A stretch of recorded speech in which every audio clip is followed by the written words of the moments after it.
Manalangin po tayo. Dakila at mapagmahal na Diyos, may-ari sa lahat ng nasa langit at sa lupa. Kami po ay dumudulog sa inyo at tulad ng buhangin sa dagat, puno kami ng bahid ng kasalanan at di karapat-dapat sa inyong presensya. Mismo ang pagbanggit sa inyong pangalan ay di kami karapat-dapat, sapagkat ang mga dila namin ay may dungis ng mga salita na kasuklam-suklam at di naaayon sa inyong mga aral. O Diyos, patawad po. Patawad sa lahat ng nagawa namin, maging sa aming mga galaw, pag-iisip o pananalita. Sa kawalan ng inyong gabay, kami po ay walang silbi.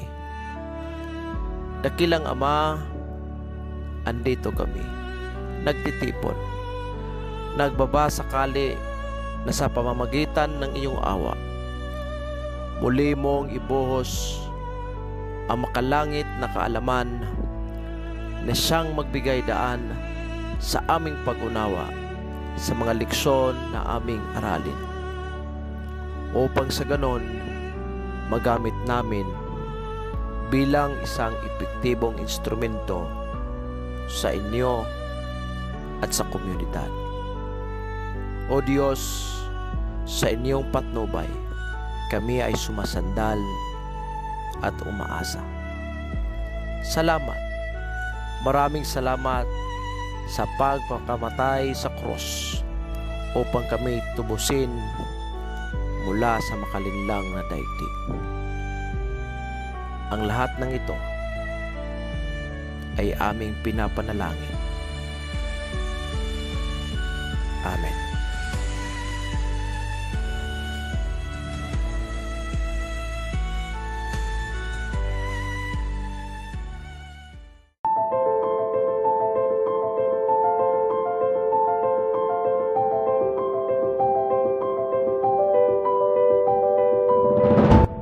Good morning po sa lahat ng mga kadete natin nationwide from Luzon, Visayas, and Mindanao, sa lahat po ng mga estudyante po natin from first year up to fourth year, pati na po yung mga reviewees natin who will be taking the criminologist licensure examination. Good luck po sa inyo, ha.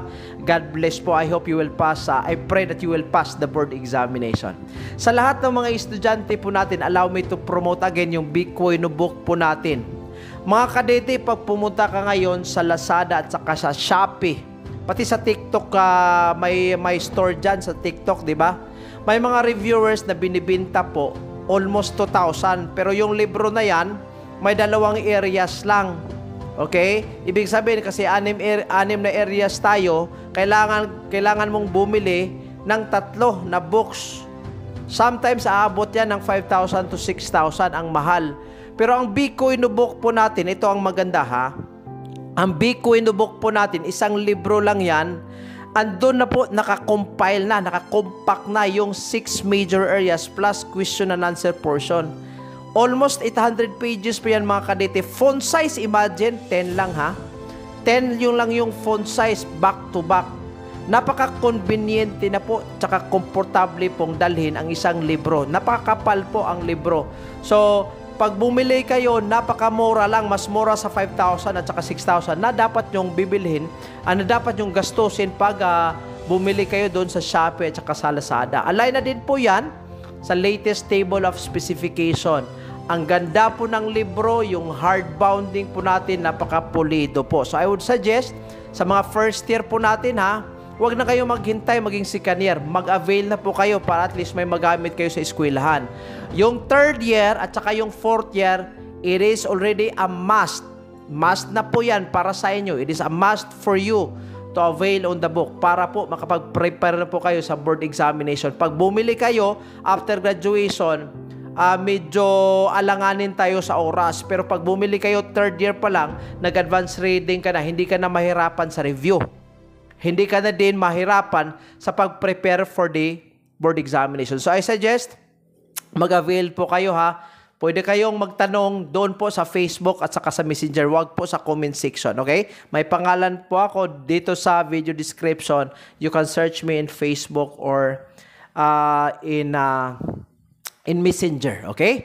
Pag boring po ang instructor ninyo or panay absent yung instructor po natin, ito, ang Bikoy na po ang sasagot, ang mag-fill in po sa gap. So pag hindi nyo maintindihan yung instructor or mahiya po kayong magtanong sa mga instructor po natin, pwede po kayong andito sa Bikoy no. Libre po lahat ng discussion natin, wala pong bayad, okay? So I hope na-appreciate nyo po yan. Sa mga estudyante natin, kung kaka-upload ko lang ng episode 2, wag naman kayo mag-demand agad for episode 3. Hindi nyo pa nga napag-estudyuhan, hindi nyo pa napag-aralan yung content sa episode 2, nag-demand na kayo. So as much as possible, i-aralin muna yung episode 2 ha. Okay? Bago kayo mag-demand ng episode 3. Okay? Now, ang laman po sa episode na ito, episode 2, are characteristics of handwriting, stroke characteristics, so on and so forth. Okay? Yung mga topics na hindi po natin makover, ilagay po natin doon sa episode 3. May 3 episodes lang po tayo. Okay? Now, unahin natin characteristics of handwriting. Same with forensic ballistics, 2 lang characteristics ang handwriting. Itong tinatawag nating class characteristics or general characteristics, pangalawa itong individual characteristics. Pag ang isang characteristic, common siya sa grupo, ang tawag dyan, class or general characteristics.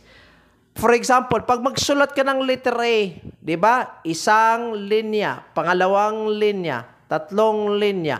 O yung lines composing letter A constitute what we call as the general characteristics.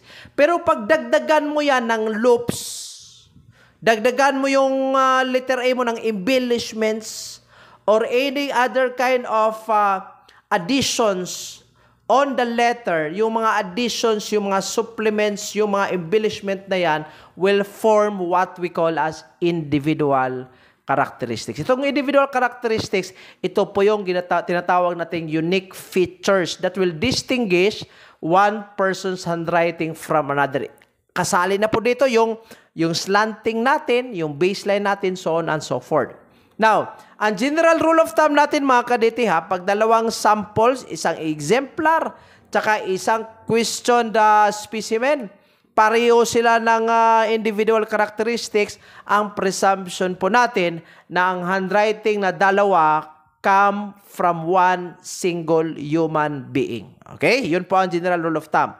Now, ang individual characteristics includes the following. Una, yung mga extra loops. Okay? For example, letter P, di ba? Mag-loop tayo. Or letter B, may mga loops yan. Or yung curls sa letter, tinatawag itong specific letter formation. Pangalawa, itong diacritic. Ano ba itong diacritic? Di ba pag magsulat tayo ng letter I at letter T, may mga letters or may mga lines tayo or dots na ilagay natin para makumpleto yung letter.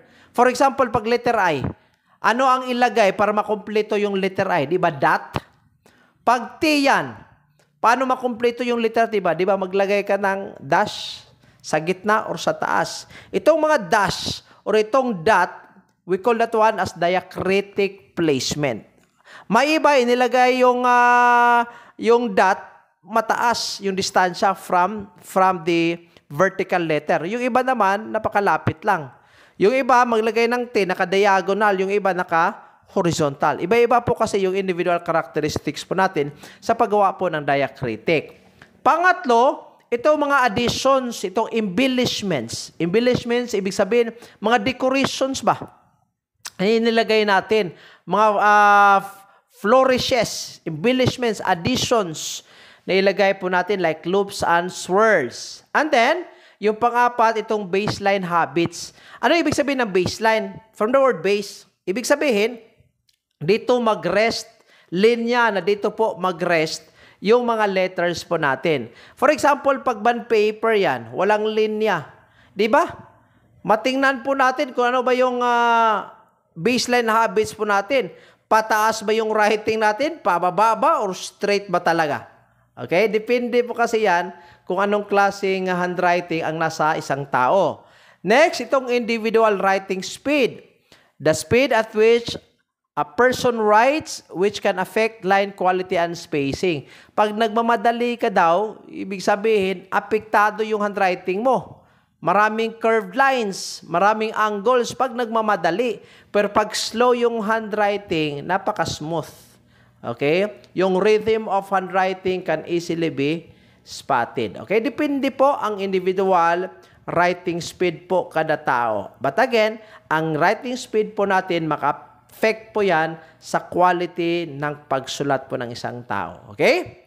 Yun po ang mga individual characteristics. Now, let us go to classification of individual characteristics. May 4 po tayo.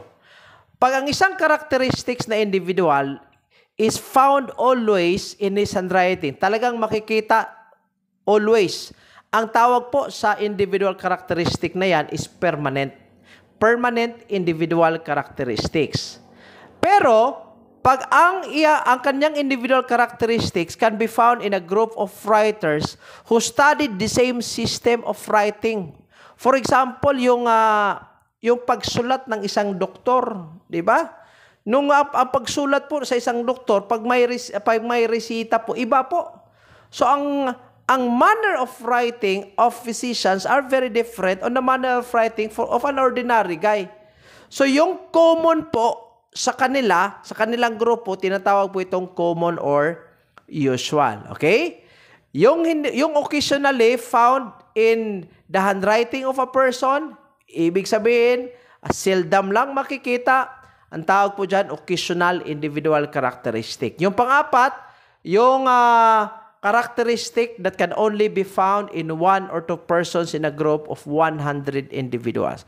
Ibig sabihin, may 100 na mga tao, ang 2 dyan or yung isa dyan nasa very rare. Makikita lang po yung characteristics sa kanya lang. 1 or 2 persons in a group of 100 individuals. Yung 2 na yan, yung isa or yung 2 have a different way of writing. Okay, tawag po rare. Right? Yun po ang classification of individual characteristics. Now, in order to disguise or in order to pretend na ikaw yung nagsulat, so ang gagawin, pwede yung tao will resort to different strategies. Strategies or kinds of handwriting disguises. Mga pretensions o na. Change of slant from right to left or vice versa. Magagamit din po ito para hindi malaman ng isang tao na ikaw yung nagsulat. For example, you have been caught by your instructor na you resorted to alteration of the document. So para hindi makita ng instructor na ikaw yung nagsulat, pwede mag-change of slant ka. From right to left or from left to right. Pangalawa, change of letter. Ang nakasanayan mo, black, di ba? Single stroke. In order to pretend that you are not the one who is altering the document, pwede din po from black or single handwriting, ang ginawa mo, nag-cursive ka na. Di ba? Connected na, cursive. Or change from cursive to black. Pwede black to cursive or cursive to black. Then change of style from small to big or big to small. Depende po sa letters. Next, deteriorating one's handwriting and then using the wrong hand. By the way, itong using the wrong hand, mga kadete, ang tawag po sa mga libro nito is ambidextrous. Okay? Ambi. Paki-note na lang, baka wala sa libro yan. Ambidextrous. Ano ibig sabihin ng ambidextrous? Ang spelling po is Alpha, Mama, Delta, India. Ambi. Then, after ambi, we have dextrous. Dextrous, D-E. Delta, Eco, X-ray, Tango, Romeo, Oscar, Umbrella, Sierra. Ambidextrous. Ambidextrous. Ibig sabihin ng ambidextrous, mga kadete, refers to the ability of the person to use the right hand or the left hand in writing. Ibig sabihin, abilidad po yan ng isang tao na pwede siyang gagamit ng right hand or pwede siyang gagamit ng left hand sa pagsulat. And that person can use the two hands equally. Ibig sabihin, kung ano yung quality sa right hand, yun din po ang quality sa left hand, pareho. Abilidad yan. O konti lang po ang mga tao na makapagawa niyan. O konti lang po ang mga tao na ambidextrous. Kasi po sa libro natin, ang nakalagay doon, ambidextrous using the wrong hand. Mali po. Ang ambidextrous, ibig sabihin, again, I'd like to inform everyone, ability of a person to use both of the hands in writing. It is not about using the wrong hand, but it is ability to use both of the hands in writing with equal quality of writing. Okay? Yan po ambidextrous po ang tawag. So using the wrong hand is also one of the kinds of handwriting disguises. Now, pag ang flexor at saka yung pag ang flexor mga kadete at saka yung extensor muscle are coordinating properly with each other in the production of handwriting, ang resulta is rhythm of the handwriting. Anong ibig sabihin ng rhythm? Ibig sabihin, succession of connected uniform strokes in full coordination. Paano natin malaman na may rhythm of handwriting? Kasi clear cut yan eh. Clear cut, napaka-smooth ng mga strokes. Pero pag walang rhythm, ano ang makikita po natin? Di ba awkward? Makikita natin mga angular formation, poorly directed and disconnected motions. Kung minsan may makikita natin yung mga wavering strokes. Kasi nga po, wala na. Yung flexor at saka yung extensor, wala ng coordination. Pag wala ng motor coordination, anong resulta? Rhythm, walang lack of rhythm in handwriting. Pero pag may coordination yung extensor at saka yung flexor muscles, ano mangyari? Magkaroon ng motor coordination, right? As I have discussed in part 1. Pag magkaroon ng motor coordination, anong resulta? Rhythm in handwriting. Paano malaman mo na may rhythm in handwriting? Malaman mo in a sense that yung mga strokes po, napaka-smooth, okay? Well-connected, clear-cut. Pero pag may hesitation, makikita mo may angular formation, may mga different curves, may hesitation, may wavering, o indications na kulang yung rhythm. Bakit importante yung rhythm? Para malaman po natin kung ang isang tao writes with hesitation as if he is attempting to for another signature. But again, mind you mga kadete, when the age of the person increases, motor coordination is also affected. I repeat, when the person is growing older, the motor coordination, whether we like it or not, is always affected. So, pag ang tao nasa edad nasa 60, yung body po ng isang tao will start to depreciate. Much more, pag isang tao nasa edad na 100 or 90. Pag ang 100 age person, 100-year-old individual, pag pinagsabihan mo, you advise him or you suggest him to write, pag magsulat yan, wavering na. Bakit wavering? Kasi yung extensor at saka yung flexor muscle niya, hindi na makapag-coordinate due to age. Pero kung ordinaryo, like 20 years old, 25, napaka-healthy pa. 30 years old, 40 years old. Tapos, wavering. Ibig sabihin, walang rhythm. Ibig sabihin, that person might be trying to attempt or trying to forge a signature or trying to imitate the handwriting. Okay? But again, we have to consider again the factor of age. At the same time, yung education, baka illiterate, so on and so forth. Okay? Next. Now, ang letter connections natin, 4 po ito. Lumabas po ito mga kadete sa board examination. 4 po ang letter connections. Ano ba itong mga letter connections? O ibig sabihin, ito yung magko-connect sa isang letra sa ikalawang letra. Right? It determines the essential expression of the writer pattern. It is a mean indicator of the neuromuscular function. These types of connections are the following. Nilagyan ko na po ng mga kadete, nilagyan ko na po ng pictures para at least alam po natin. For example, unahin natin ang arcade. Ang arcade ito forming somewhat like an arc. Okay? Rounded stroke, shaped like an arc. It is slow mode of connection resulting from controlled movements. Ito arc po yan, arcade. Okay? Pag bilangin po natin yung arcade, bilangin natin this is 1, 2, 3, 4. 4 arcades. Okay? Ang opposite sa arcade, itong tinatawag nating garland.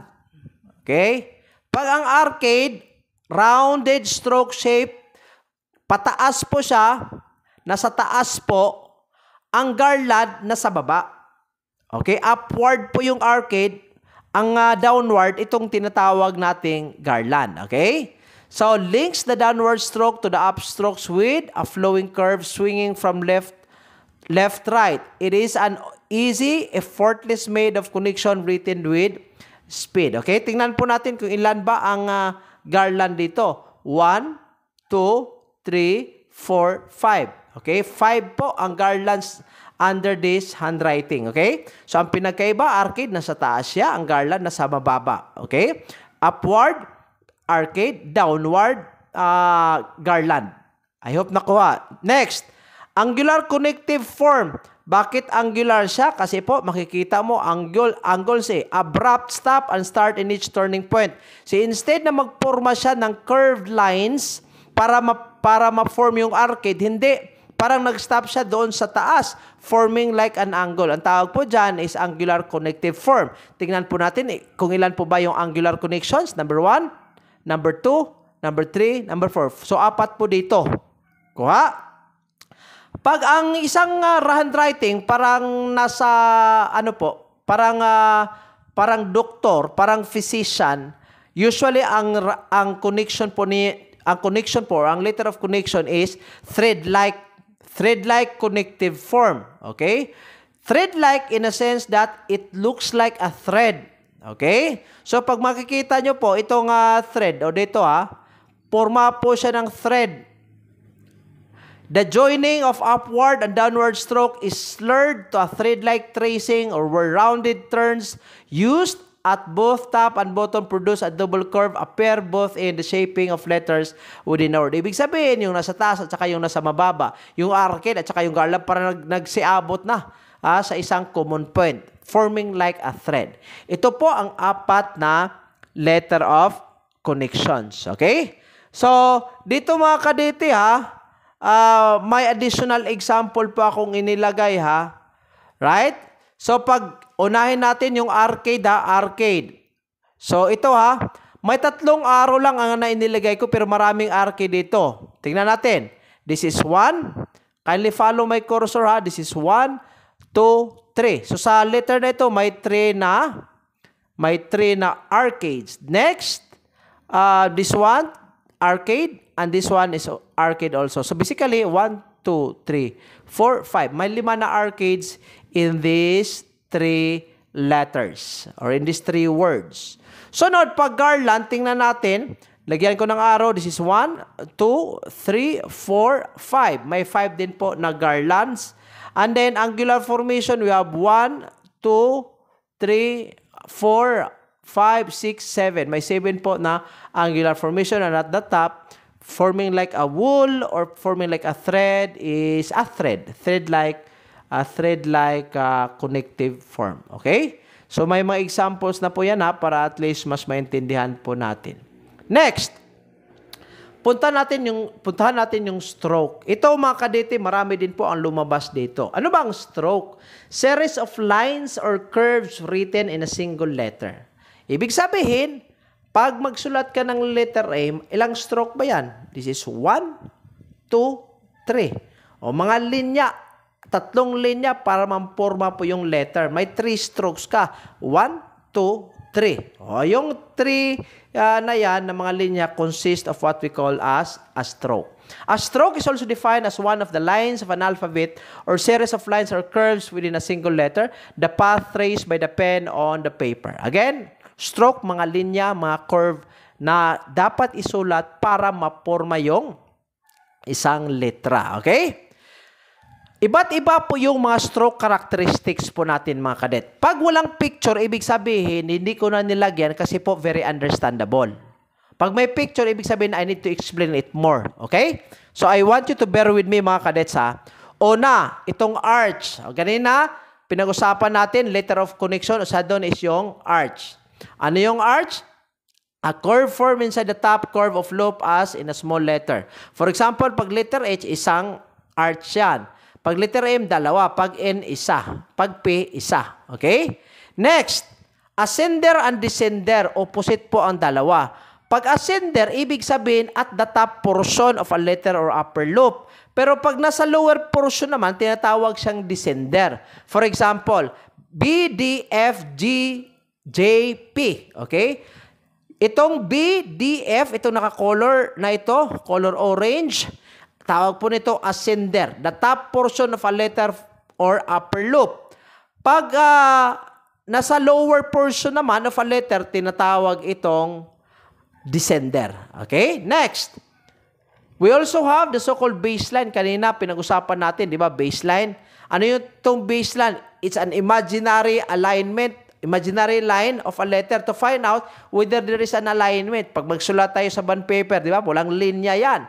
Minsan, yung baseline natin pataas, minsan pababa, yung mas magaganda yung pagsulat, talagang straight. O, ang tawag po dyan, baseline. O, yung pag yung ano mo, yung pagsulat mo, pag walang linya, pababa yung baseline, ang tawag doon is descending baseline. Pero pag pataas naman, ay tawag doon ascending baseline. Kaya importante pag may linya. Ang punto dito, pag walang linya. So pag walang linya, makikita natin yung ascending at saka yung descending baseline. Right? Sunod, beaded. Ano ba ibig sabihin ng beaded? Preliminary embellished initial stroke which usually occurs in capital letter. Ano ang beaded? Ito yung embellishment on the initial stroke. Ang stroke po natin, dalawa yan. Yung stroke natin could be initial and then terminal. Pag initial stroke, yung pinakaunang punto na isulat yung isang letter. Pag letter A yan, ibig sabihin, the moment you put your pen on the paper to form an upward stroke, ibig sabihin, yung punto na inilagay mo yung ballpen mo or yung pencil mo, that's going to be the start of forming a letter. Tawag po dyan initial.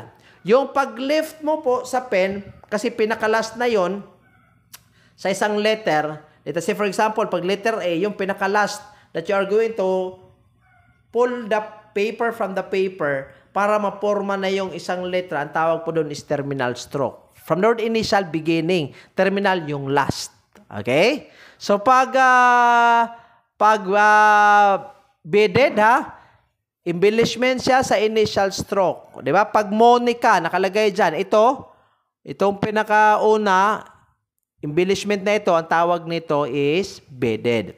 Next, we also have the bird. Ano ba itong bird? It's a rudimentary initial upstroke of a letter. Ayan, nilagyan ko na po ng arrow para mas maintindihan. Rudimentary initial upstroke of a letter, nasa taas. Upstroke of a letter, upstroke. Ibig sabihin, nasa taas. Rudimentary initial upstroke. Kailan ka mag-upstroke? For example, if it is letter Y. Right? So, ang mga rudimentary initial upstroke po na ito, tinatawag itong bird. Next, itong blunt, the beginning and ending of a letter without hesitation dapat Beginning and ending of a stroke of a letter is known as the blunt. The beginning of the writing, the beginning of a stroke is known as the initial stroke. Ang pinaka-last, the ending of a stroke, tinatawag siyang terminal stroke. The beginning and ending of a stroke, the combination thereof is known as the blunt. Pero yung pinaka-beginning of a stroke, tawag initial stroke. Yung ending, tawag terminal stroke. Ang combination between terminal and initial or ending and beginning, tinatawag siyang blunt. Okay? I hope naintindihan. Sunod. Body. Pag kinuha mo yung lahat ng mga embellishments, kinuha mo yung mga diacritic or any additional supplementary characteristics of a letter, ang matira po yung tinatawag nating body. For example, if this is the letter O, ito yung mga embellishment, right? This one. and this one. Pag kinuha mo yan, ito, our forma is simply O, right? Without the embellishment. Ang O na yan is tinatawag siyang the body. The body is the main portion of the letter without the initial stroke, terminal stroke, and diacritic of any, or without any embellishments or any kind of additional characteristics. Okay? Next, the buckle or the buckle knot. Ang buckle or buckle knot, ibig sabihin, a loop made as a flourish which is added to the letters as in small letter K and or in capital letters A, K, P, horizontal end loop stroke that are often used to complete a letter. For example, this one. Okay? Pag naporma siya ng knot, okay, K-N-O-T, knot. Pag nakaporma siya ng knot, this one, forming like a knot, this one also, this one. May mga araw na po mga kadete, ang tawag po dyan is buckle or buckle knot. Next, ending or terminal stroke. Ang sabi ko kanina ha, ending, terminal stroke po ang tawag. Pag beginning, initial stroke. So, pag sabihin natin, let us say, letter A, a beautiful stream. Concentrate tayo sa letter A. Yung naka-arrow na red, initial stroke yan, di ba? Initial stroke. The moment you write letter A, mag-stop ka dito and then you pull the pen from the paper and then you start writing letter B. Ang punto kung saan ka tinapos, kung saan ka nag-pen lift para maporma yung letter A, yung katapusan, yung nakalagay na arrow na blue, ang tawag po dyan is ending or terminal stroke. Pero yung pinakauna, itong arrow na pataas na red, ang tawag po dyan, initial stroke. Next, eyelet or eye loop. It is a small loop or curve formed inside the letters. Makikita po ito sa A, D, and O. Depende po sa pagsulat. For example, makikita din po ito sa R, V, Y. O ito, may mga arrows na inilagay ko po. Ang tawag po dyan is eyelet or eye loop. Pwede din po tawagin nating eye. The next one is yung tinatawag na foot. Okay? Ito yung mga lower parts ng letter, mga kadete. Kung saan po, dito, ang part na ito usually rest on the baseline. Okay? For example, pag letter M, ilan po ba yung feet dyan? 1, 2, 3. H, dalawa. Letter D, dalawa din po. Letter L, isa. Ang mga portion kung saan siya magkaroon ng contact sa baseline, ang tawag po doon is foot. Okay? Napaka-easy. Sunod. Aside from foot, we also have the so-called hiatus or pen jump. From the word hiatus, ibig sabihin, nag-rest. Hindi na-continue. Okay? For example, spacing between, nakalagay dyan na, spacing between word. Nilagyan ko po ng arrow. Yung arrow na yan is basically the hiatus or the pen jump. The moment you left your pen, yung stroke po na pinaka-last, terminal stroke po yan, yung space po, hiatus, ibig sabihin, wala. A gap occurring between two continuous stroke or two continuous letter. Ang tawag po dyan, hiatus or pen jump.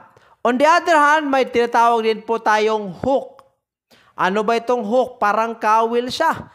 Ano ba ang hook? A minute curve or an angle which often occurs at the end of the terminal stroke.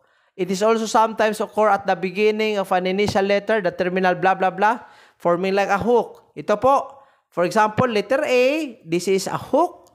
The last is also a hook. For letter C, this is a hook. And the other one, letter S, this is also a hook. Okay? Another stroke characteristic, itong tinatawag nating hump. Okay? Ano ba ang hump? From the word hump, rounded outside of the top of the bend stroke or curve in small letters. For example, ang hump is also similar to what we call as arcade. Okay? Pero ito talagang makikita kasi mostly elevated po yan eh. Elevated at the top portion of the letter. Ang tawag po dyan is hump. Now, may mga instances mga kadete na pag magsulat po tayo using fountain pen or sign pen, pag na-delay po natin yung movement natin sa stroke, di ba? Pag sulat po natin, especially pag signature yan, may mga pagkakataon po na may karoon ng extra deposit of ink sa initial stroke po natin. Blotted po yung pinakauna. And there are also instances na yung pinaka-last po sa signature natin, pag hindi natin na-lift agad yung pen from the paper, mag-add uli siya ng extra deposit of ink. Mag-blot siya on the terminal stroke or at the end portion of the letter. Ang tawag po sa mga extra deposit po of ink sa letter na yan, tinatawag po siyang knob. K-N-O-B or knob. Okay? Di ko na po nilagyan ng picture kasi napaka self-explanatory naman yan. Next, itong tinatawag nating ligature or connection. The strokes which connect to stroke of letter. It's just a connector. It could be a garland or anything or an arcade that will connect from one letter to the other. Kaya po, nilagyan ko na yan ng mga arrow to acquaint us with what is a ligature is and a connection is. Sunod, loop. Ito yung mga oblong curves such as found on the letters of F, G, O, Go, L, blah, blah, blah. Nilagyan ko na po itong may mga arrow. Ito po ang tawag sa mga loops. Okay, we have 1, 2, 3, and 4. Four loops. Next, second to the last, itong retrace or retracing. It is the stroke which goes back over other writing strokes. For example, pag magsulat ka ng letter B, pag ang letter B mo cursive, doon ka dito sa baba, this is 1, tapos bababa ka uli. Pag upward, bababa ka uli, 1, 2. Yung unang line mo will be retraced again. Okay, tawag dyan, retrace or retracing. Ibig sabihin, yung unang linya mo matabunan uli sa pangalawang stroke mo. For example, again, pag letter B yan, tapos dito ka mag-start sa baba, you have 1, then 2. 1, 2. Yung pangalawang stroke mo, pangalawang linya, it will overlap on the first line. Ang overlapping sa first and second line, tawag po dyan retracing or retrace. Ang pinakalas po itong tinatawag nating shoulder. Ang shoulder din po is also known as arcade. Okay? Outside portion of the top curve, small letter M, which consists 3 shoulders, as you can see here, and then letter N and H, okay? So, yun po ang mga stroke characteristics po natin mga kadete ha. Kindly memorize as much as possible. Nilagyan ko na po ng pictures para po sa board examination, pag pictures yung inilagay, at least ma-identify natin kung anong klaseng stroke characteristics po ang nasa picture, okay? Sunod, signature identification. Kasali din po ito sa table of specification. Ano ba ang signature? It is a name of a person written by him as a form of, huwag kalimutan, as a form of acknowledgement. O magperma ka, anong purpose ng perma? To tell that you acknowledge the document or the contents of a document. It is a name or mark that a person puts at the end of the document to attest that he is the author or that he ratifies its contest. Ibig sabihin, it's just a form of acknowledgement to tell everybody na alam mo, naintindihan mo, at ikaw yung nag-execute. Okay? Sunod. Under signature identification, we have significant terms. Number 1, evidential assisted signature. Ano bang ibig sabihin ng assisted signature? Ang assisted signature, tinatawag din po itong guided. Okay? Guided signature. Kailan ito mangyayari? Mangyayari ito pag illiterate yung tao. Okay? Or ang tao may sakit. And the person wanted somebody to assist him. So, dapat dito consent. Importante consent, ha? Kasi pag ikaw yung nagsusulat, for example, pag butuhan yan, ikaw yung nagsusulat, ikaw yung nagpeperma. Kahit ang isang tao, marunong naman. That can be a criminal liability under the law. Pero ang kailanganin dito, pag ang isang tao may sakit, illiterate siya, you can assist him. Ikaw yung magperma. Ikaw yung magsulat. Okay? This is a valid form of signature provided the person receiving assistance requested or consented to it. Klarong-klaro po yan. Sunod, crossmark. If properly witnessed, it can legally stand for signature. Makikita po ito sa ballot marks. Okay? Balot ha, sa balot, nilagyan po yan ng X. Pag may witness po yan, it will legally stand for what we call as a signature. Huwag kalimutan, baka lalabas yan sa board examination. Next, evidential signature. A signature signed at a particular time and place under particular conditions while the signer was at a particular age, in a particular physical and mental condition, using particular implements, and with a particular reason and purpose of recording his name. Ibig sabihin ng evidential signature, dapat ang isang tao kwalipikado na mag-sign. Okay? Kwalipikado siya sa saktong kondisyon, sa saktong pag-iisip, nagamit siya sa kanyang signature in order to acknowledge the contents of a document. Okay? So, matatawag siyang evidential signature kasi nga po magagamit yan as evidence in the court. Next, pag ang signature forged siya, tinatawag yung fraudulent. Okay? Fraudulent signature. The writing of a name as a signature by someone other than the person himself without his permission. Kaya dapat careful tayo sa mga e-signature ha, sa mga electronic signature. Pag ang isang tao nag-upload ng file, document file or PDF file, tapos nakasali doon yung perma niya, nako, problema yan, Brad. Kasi due to technology, pwede yang i-extract yung signature mo. Tapos gagawan ka ng, may mga tao who are very bad, gagawa sila ng mga kung ano-ano na mga dokumento at isali yung signature mo dyan. So ikaw yung madiin. O yung ma-incriminate. Okay? Ang fraudulent signature, ito yung mga signature forged by somebody or used by somebody to pretend that they are you, na sila ay ikaw. But in reality, hindi pala. Okay? So, yun po, fraudulent signature ang tawag. Next, may tinatawag din po tayong freehand signature. Ano itong freehand signature? A fraudulent signature that was executed purely by simulation rather than by tracing the outline or genuine signature. Ibig sabihin, ikaw lang. Right? Ikaw lang. Purely by simulation. Yung iba, mag-retracing pa. In Bisaya, tawag na mo palakrahan pa. Gagamit pa ng carbon paper para ma-retrace yung signature ng instructor. Pero yung iba, talented Pre-halal, executed purely by simulation. Tingnan lang yung signature and then he will imitate it using his own imagination and brain and coordination of his hand. Tawag po dyan, freehand. A genuine signature that has been used to prepare an imitated or trace forgery is itong tinatawag na model signature or yung binabasihan natin. Yung tinitingnan natin para maging basihan sa paggawa ng forged signature, ang tawag po sa basihan na signature is model. Okay? So doon natin pinapattern yung signature ng isang tao. Okay? Next. So types of signature natin mga kadete, dalawa po, formal at saka informal. Okay? So tulad ko sa nagbili ng Bikoy Nubok, yung pirma ko po sa first page, formal signature po 'yan.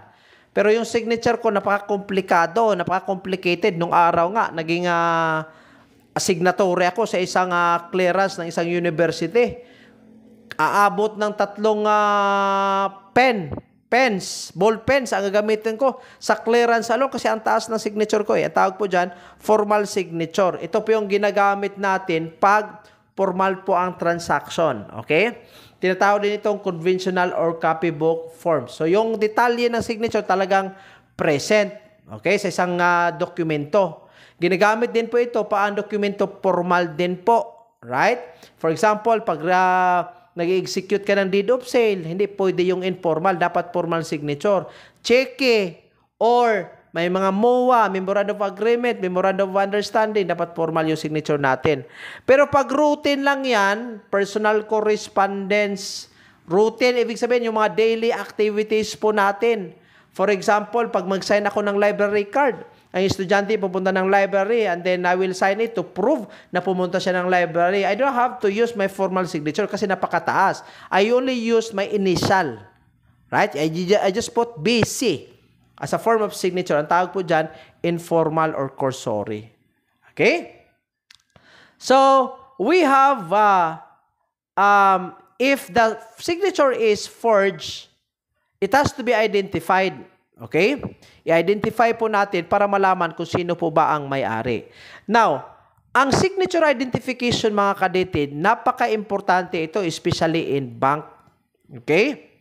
In order to find out kung authentic ba ang isang signature ng isang tao, especially if the check contains a huge amount, dapat ang question document examiner should be skillful with this. Okay? Ang signature identification, tinatawag din po siyang signature verification. So, ang gagawin, especially pag 1 million yung nasa cheque, diba ang isang bangko, may 3 specimen yan ng signature ng isang depositor na nasa file nila. Pag ang isang tao na mag-withdraw siya, titingnan ngayon ang signature sa deposit, sa withdrawal slip at saka yung signature on the bank's file kung pareho ba, kung congruent ba. So, ang tawag dyan is signature verification para matingnan kung pareho ba talaga. Especially, pag nag-authorize ka lang ng isang tao para mag-withdraw on your behalf. Okay? So, dapat ang bangko, may signature verifier sila, may question document exam. Tingnan ngayon kung ano yung signature sa file ng bank, ikumpara doon kung may withdrawal slip or kung may cheque man, ikumpara yung signature. Sunod, ang signature identification, crucial din po ito in various legal and financial contexts like verifying wills, last will and testament, kontrata at saka yung cheque. Involves forensic document examination, analyzing characteristics like strokes, patterns, pressures, pen lifts, blah, blah, blah, blah, blah. Okay? Now, paano ba ang paggawa ng signature verification? Una, gathering exemplars. Ano ba ang exemplars, mga kadete? Ang sabi ko in the previous episode, ito po yung mga standard specimen. Okay? So, pang isang tao, pag bangko po yan, part of the files of the bank should be 3 specimen signature of the depositor. Yung signature na yan, yun po ang magiging basihan. Yun po ang standard. Yun po ang tinatawag nating exemplar. Okay? This should ideally be similar in style, cursive, or printed, and from the same time period. O, di naman pwedeng magkuha ka ng signature ngayon, tapos kukuha ka uli, second time on the next year. Except pag mag-a-update ka. Aim for multiple repetitions of signatures, checks, or letters for comprehensive comparison. Kaya nga, tatlong signature ang kukunin po ng bangko. O, yung signature na yan, exemplars, gathering exemplars. Pangalawa, pag nakagather na po ng exemplars, ano ang susunod na gawin? Examination na sa question signature. Ano ba itong question signature? Itong signature na hindi mo alam kung own ba yan sa taong nagpapakita sa iyo, pretending that he's really the owner. So, ano ang gagawin? I-examine ang question signature na yan. Sa anong parte o na yung shape, size, overall flow, letter proportion, slant, at saka yung spacing. Ang tawag dyan, static features. Okay? Pangalawa, pag may static, itong dynamic. Ano ba itong dynamic? Yung pen pressure niya. Yung bilis or speed, at saka yung rhythm of signing. Kaya importante, dapat may exemplar ka. Kasi, pag tumingin ka sa question signature, binabase mo yung assessment mo doon sa exemplar or doon sa standard signature. Yung smoothness, yung tremors, and any signs of hesitation or patching, or yung line quality niya. Okay? Wavering ba? May hesitation ba? O pag may hesitation yung question signature, yung sa exemplar wala, o di, ibig sabihin, questionable. Questionable yung question signature. May hesitation or may doubt na ang tao na nagdala sa signature na yan might be that person who signed the exemplar. Next, distinctive characteristics. Look for unique or unusual features that can help differentiate the signature. Okay? After examination of the question signature, ang pang-tatlo po is comparison and analysis. Tingnan mo ngayon ang question signature, at saka yung exemplar, ang kanilang mga differences or kanilang mga similarities.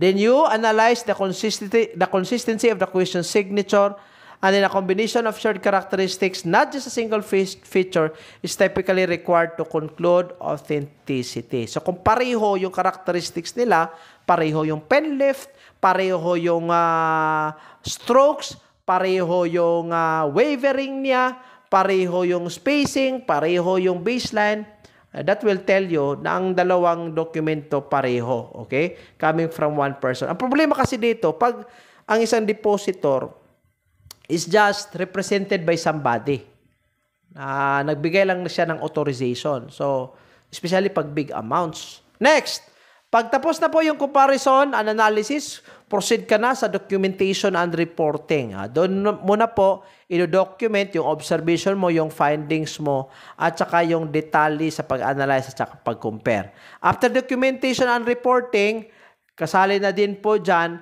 kung kailanganin ba, i-recommend mo ba ang filing of the case or i-recommend mo ba to undergo verification, so on and so forth. Alright?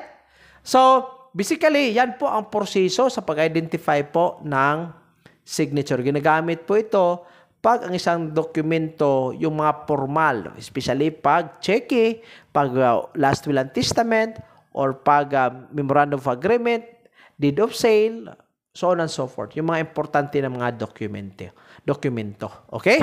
I'd like to stop in this topic, mga kaliti. Maraming salamat po for joining me in the second episode. Magkikita po tayo sa episode 3. God bless, and God bless everyone.